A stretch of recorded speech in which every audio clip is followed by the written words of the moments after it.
ልቤ ባንቺ ጸና ከፍ ከፍም አለ።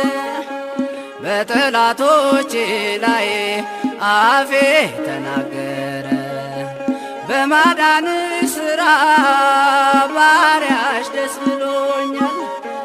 የኃያላኑን ቀስት ልጅሽ ሰብሮልኛል።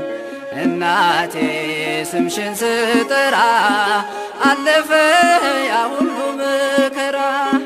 እንባዬ በፊትሽ ፈሰሰ እምዬ ባንቺን የታበሰ። ሰላም ለኪ ደጅ ጠናው ቆይቼ ኪዳነ ምሕረትን ተጽናናሁኝ ረሳዋ ሐዘኔን። የአምላክ እናት እመቤታችን ሞገሱኝኝ ቀሪው ዘመኔን። የአምላክ እናት እመቤታችን ሞገሱኝኝ ቀሪው ዘመኔን።